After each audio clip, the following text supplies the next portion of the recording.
முதலமைச்சர் விஜய் அவர்களும், அவங்க மனைவி சங்கீதாவும் ஒண்ணு சேரணும் அப்படிங்கிறதுக்காக, அவங்க குடும்பத்த சேர்ந்தவங்க ரொம்பவே போராடி வந்துட்டு இருக்காங்க. அதோட முதல் படியா தான் ஆகஸ்ட் 7ஆம் தேதி விவாகரத்து மனுவ வாபஸ் வாங்குறேன்னு சங்கீதா கொஞ்சம் இறங்கி வந்திருக்காங்க. இதுல கூடுதலான இன்னொரு அதிர்ச்சி செய்தி என்ன அப்படின்னா, ஆகஸ்ட் 15ஆம் தேதி நடந்த அந்த இண்டிபெண்டன்ஸ் டே நிகழ்ச்சியில த்ரிஷா அவங்க கலந்துக்கிட்ட விஷயம் மறுபடியும் சங்கீதா அப்புறம் முதலமைச்சர் விஜய் இவங்க 2 பேருமே சேர்ந்து வாழாம இருக்கிறதுக்கான ஒரு வாய்ப்பை ஏற்படுத்திடுமா அப்படிங்கிற பயம் நிறைய பேருக்கு வந்துச்சு. ஆனா, இப்ப முதலமைச்சர் விஜய் அப்புறம் சங்கீதா இவங்களுடைய மகனா இருக்கக்கூடிய ஜேசன் சஞ்சய் அதுக்கான ஒரு இனிஷியேட்டிவ் எடுத்து ஒரு விஷயத்த மூவ் ஆன் பண்ணி போறதுக்கான வேலையை பார்த்துருக்காராம். அது என்ன அப்படின்னா, இவங்க 2 பேருமே ஒண்ணா சேர்ந்து வாழணும் அப்படின்னா, அதுல அந்த குடும்பத்துல யாராவது ஒரு 3வது நபர் தலையிடாம இருக்கணும் அப்படிங்கிறது தான் சங்கீதா அவங்களுடைய கோரிக்கையாவும் இருந்திருக்கு.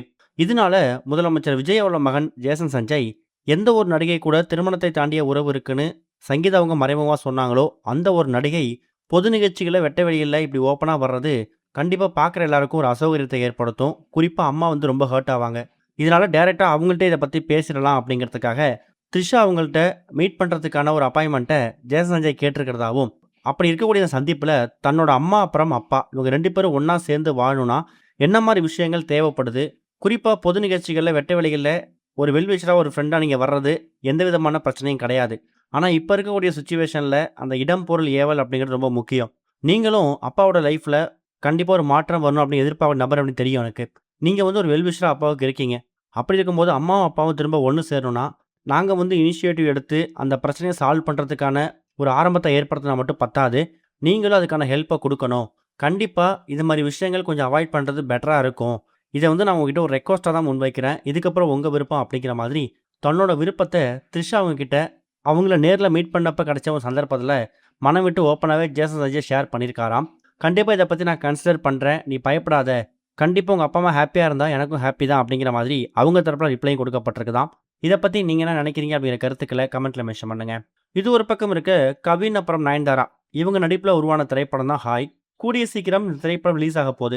இப்ப ரீசென்ட்டா திருச்சியில இந்த படத்துக்கான ப்ரமோஷன் நிகழ்ச்சியில ஒட்டுமொத்த படக்குழுவும் கலந்துக்கிட்டாங்க. குறிப்பா கவின், நயன்தாரா கலந்துக்கிட்டாங்க. அப்ப இந்த நிகழ்ச்சியில பேசுன நயன்தாரா, "ஹாய் படம் ரொம்ப ஸ்வீட்டான படம். படத்த பார்த்து முடிக்கும்போது கண்டிப்பா உங்க முகத்துல ஒரு ஸ்மைல் இருக்கும். இந்த படம் ரொம்ப பயங்கர டிராமாவா இருக்கும் அப்படின்னா இருக்காது. ரொம்ப ஸ்வீட்டா இருக்கும். குடும்பத்தோட போயிட்டு பார்க்கக்கூடிய படம் தான். சமீப காலமாவே நம்ம ஆக்ஷன் படங்கள் நெறைய பார்த்துட்டோம். ஒரு லவ் ஸ்டோரி, அதுவும் குடும்ப கதைய பார்த்து ரொம்ப நாள் ஆயிடுச்சு. ஹாய் படத்த பார்த்துட்டு, அதுவும் குடும்பத்தோட பார்த்துட்டு நீங்க ஜாலியா வெளில வரலாம். எல்லாரும் ஒண்ணா சேர்ந்து உட்கார்ந்து பார்க்கலாம். மறுபடியும் பார்க்கலாம். அந்த அளவுக்கு இந்த படம் இருக்கும்." அப்படிங்கிற மாரி தெரிவிச்சிருக்காங்க. ஸோ இது மூலியமா இந்த படத்துக்கான எதிர்பார்ப்பு அதிகமாயிடுச்சு. ஆகஸ்ட் 28ஆம் தேதி இந்த படம் ரிலீஸ் ஆக போகுது. இதுவரைக்கும் கனெக்டிங் டிவிக்கு சப்ஸ்கிரைப் பண்ணனா மறக்காம சப்ஸ்கிரைப் பண்ணிக்கங்க. உடனடி அப்டேட்ஸ் பெறுவதற்கு நோட்டிஃபிகேஷன் பெல்லையும் கிளிக் பண்ணிக்கங்க.